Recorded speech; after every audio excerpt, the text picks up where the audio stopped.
Hello, and welcome to today's episode of Raising Kids with Love and Boundaries.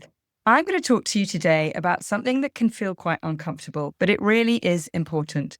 The 3 biggest mistakes that parents make and how to shift them. I say this with absolute compassion because every parent makes these mistakes. I've made them myself. We make them not because we're bad parents, but because we love our children so much and because we're human. And none of us were taught how to be parents. But our kids, with their own individual temperaments and personalities, didn't come with a manual. I know that you'll have seen that. When you understand why these mistakes happen and you see them with kindness, it becomes so much easier to change. And that change can really transform your relationship with your child. But before we dive in, I want to share the question of the week that a parent wrote in. They said, my child didn't want to put her coat on. It was cold outside and I wanted her to wear it. I got really frustrated when she refused and I screamed at her, why can't you ever do something that I ask you to do? She yelled back, I hate you, and ran off. It was messy. What should I have done? Well, hands up if you've ever had that moment like that. I absolutely know I have. So I'm going to come back to this question at the end of today's episode. So make sure that you listen on because it's such a powerful example of the 3 biggest mistakes that we're going to explore today. So keep it in mind as you listen, and you might just hear yourself in the story. But first, as a parent, you know it's important to have clear boundaries, but you also want to be caring and compassionate, right? Well, I'm Camilla McGill, and as a seasoned parenting coach and mum of 4, I'm excited to give you the principles, tools, and inspiration you need to raise amazing kids. Welcome to Raising Kids with Love and Boundaries. So let's dive in. Mistake number 1. Trying to control instead of guide. As parents, we feel a huge weight of responsibility. We want to keep our children safe. We want them to do well. We want them to be liked. We want them to succeed, to do what we've asked, have an easier life. And underneath that drive to control is usually fear. There's a fear that they're going to fail. If they're not reading yet, will they get held back in school? They fear that they're going to get hurt or that their things will get damaged. Fear that it's going to reflect badly on us as parents. What if they're badly dressed? Will people think that I don't care? Fear that they're going to suffer. If they're not sporty but they don't go to the extra football, are they going to get teased? So we step in. We micromanage. We tend to over-direct because it feels safer to have that control. But honestly, children aren't designed to be controlled. They are wired to develop independence, to explore, to test things out. And they want to test things out for themselves. So when we control too much, 2 main things happen. Some kids will push back. They resist, they argue, they ignore us. They do the opposite to what we've asked them, and maybe they have meltdowns. Other kids may comply outwardly. These are the kids who are what I would call overly obedient. But the problem is they're easy. They do say yes, we can control them with threats and fear, but then they lose confidence in themselves. They doubt their ability to make decisions. And here's something I want to share with you from Dr. Dan Siegel. He's a leading child psychiatrist and author of The Whole Brain Child. He says, where we focus on control, we lose the opportunity for connection. And really, it is the connection, that feeling our children have of being seen, being heard, being understood, and being trusted. That's what actually encourages real cooperation when they feel connected to us. So it's connection that makes children want to work with us, not against us. I know we've all had this kind of scenario. We tell our 7-year-old exactly how to do their homework. Then what happens is, if they're the feisty ones, the ones that, we say white, they say black, they push the book away and they say, no, I'm not doing it like that. We insist that our 4-year-old puts their shoes on right now, and they dig their heels in and scream no. We constantly remind our child how to play properly at the playground. Take turns, don't push, and they run off, and they might actually do the actual opposite. And it feels like they're doing it to annoy us, but actually they're doing it because they feel overly controlled. And Dr. Laura Markham puts it so clearly. She says, the truth is you can't control another person without creating resistance. The more you push, the more they push back. And again, I've had this with my own children, and I'm sure you have too. The harder you pushed, the more your child dug their heels in. It is completely natural. None of us like feeling controlled, and our children are really no different. But the beautiful thing is that when we shift from controlling to guiding, showing trust, offering choices, being their coach, that's when they will often start to that's when they start to step up. So think of ourselves not as a boss, but as a coach or a guide, or the captain as the ship. That's Susan Stiffelman, a coach and author that I admire hugely. That's what she says. So instead of you need to put your shirt on the other way around, maybe they've put it on inside out, or you can't get dressed under the covers, try, how do you want to get dressed? Under the covers or sitting on your bed? What works best for you? I'm here to help me if you would like to put the shirt on the right way around. And if they don't, kind of so what? I know that there are nuances. I'm fully aware of this. We're not giving our children complete choice, but we're not controlling their every move either. And this approach helps our child feel capable, not controlled. So next up, mistake number 2, reacting emotionally instead of responding calmly. Again, we've all done this, but parenting can really feel incredibly personal. When a child talks back, refuses, whines, or is rude, it can really hit something deep inside us. I recommend you listen back to my episode with Bonnie Harris, who wrote When Kids Push Your Buttons and What to Do About It. It was published on the 21st of February 2025, and you'll really learn a bit more about this. But notice when they refuse to cooperate, these are some of the things that we might be feeling. We might be feeling disrespected, unappreciated, powerless, embarrassed, especially in public. So these are our feelings, but often our strong emotional reactions can come also from childhood stuff.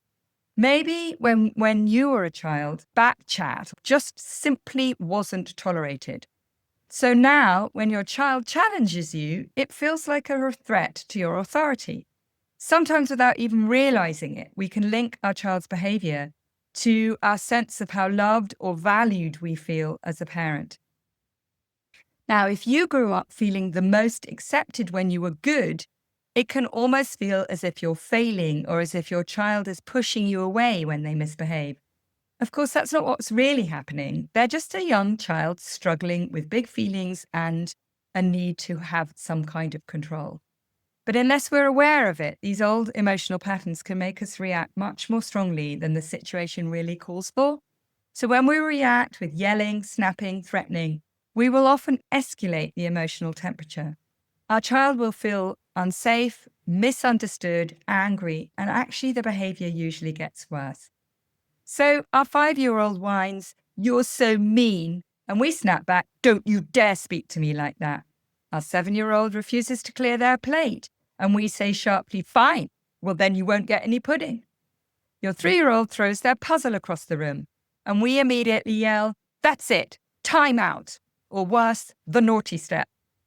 When we pause just even 5 seconds, we give our nervous system a little time to settle. It stops that knee-jerk automatic reaction. We choose a response that actually teaches something rather than punishes. And this might sound like, "You're really upset. I hear you. We can talk when you're calm." Or, "Wow, for you to throw that puzzle shows me you're feeling very frustrated. When you're a bit calmer, you can pick up the pieces." I'm not saying that we ignore it, but it's not reacting immediately with that emotional criticism or just firing back at them threats. We can also depersonalize it. Plates need cleaning before we have pudding. When you're ready to put it away, I'm happy to give you your ice cream. So we're becoming the calm in their storm, and that's what helps them regulate themselves. If you're finding this useful, please hit subscribe or follow to make sure that you get to be alerted to more of my podcasts. And if you want to get a free guide, go to myparentingsolutions.com/just listen for a really great guide on building that connection and getting our kids to listen with the GREAT method. So next up, mistake, hold my 3 fingers up, mistake number 3, focusing on short-term obedience instead of long-term growth. I know, in the chaos of daily life, sometimes we just want quick compliance. Put your shoes on now. Get in the car. Tidy your toys. We want things to be smooth, quiet, efficient, because we're tired, we're busy, we're stressed. And again, underneath that, and this is really useful to be aware of, is a fear. It's a fear of if I don't get a grip, they're never going to do what I say. Fear of potentially being judged by others if we're in public. But when we only aim for obedience, we miss the opportunity to build important life skills, self-discipline, problem solving, emotional regulation. Those are really important for our child's future, much more important than that short-term obedience. Kids may behave to avoid punishment, but then they don't internalize the values or the skills they need to manage themselves when we're not around. They don't develop their own independent decision-making, and they don't develop that internal compass. So our 6-year-old refuses to put away their toys. We threaten to throw them all in the bin. Now, they might clean up, but they're going to do it with anger and resentment. Our 5-year-old spills their drink at a friend's house. We might scold them out of embarrassment. They may feel ashamed, but actually they don't learn how to handle mistakes calmly. I'm not saying that we all do this, but perhaps there have been occasions where out of embarrassment, you have reacted in a different way to the way you really know is right for your child. So maybe ask yourself, am I focusing on just this moment, or am I teaching for the long term? So instead of demanding immediate obedience, we can coach and connect. I know it's hard to stop playing. Let's work out a system together for tidying up. Perhaps we can put some music on. Spilling things happens. What could you do next time to make sure that you don't spill? Short term, maybe it's slower. Long term, it really is transformational. So just again, a quick reminder, if you'd like to get more help from me to avoid nagging, shouting, or threatening, head over to myparentingsolutions.com/just listen to grab your free guide. Now I'm going to come back to the question of the week. First of all, if this happened to you, please know you're absolutely not alone. These moments are messy and emotional for every parent. What happened here ties directly to what we've been talking about today. Trying to control out of love concern. When our child resisted, it triggered emotions, frustration and powerlessness. And then it escalated with shouting and shouting back. In the moment, the best thing we can do is pause, even though it's hard. So the question of the week was, my child refused to put her coat on. I shouted and she ran away and shouted, I hate you. So we could say something like, I hear you don't want to put your coat on. Okay, I'm going to bring it in case you feel cold later. Or you could offer some choice. Do you want to carry your coat yourself, or do you want to put it on now? If it's already escalated, like it did here, the most powerful thing that we can do is repair later. I'm really sorry. I got frustrated and I shouted. That wasn't helpful. Next time, let's figure this out together. These messy moments aren't failures. They're opportunities to model emotional honesty, to reconnect and build resilience. And if you think, as a parent, I would like to get some personal help to build my skills and to develop a different and way of parenting, please see the show notes where you can book a free consultation. I call it my discovery call, and we can talk, or you can go to myparentingsolutions.com/chat. So let's quickly recap. Mistake number 1 is trying to control instead of guide. When we guide instead of controlling, our children grows in confidence and takes more responsibility. Mistake 2, reacting emotionally instead of responding calmly. We can see that calm response is just going to get you so much better results. And mistake number 3, focusing on short-term obedience instead of long-term growth. And when we focus on long-term growth, we raise a child who is capable and resilient as a human being. So most importantly, please remember these mistakes do not mean that you're failing. They mean that you care. They mean that you're human. So if you enjoyed today's episode of Raising Kids with Love and Boundaries, please hit subscribe or follow to the podcast so that you get alerted when new episodes come out. And if you find it helpful, I'd love it if you could give me a review and share it with a friend who might need a little support too. So thank you so much for listening, and see you in the next episode.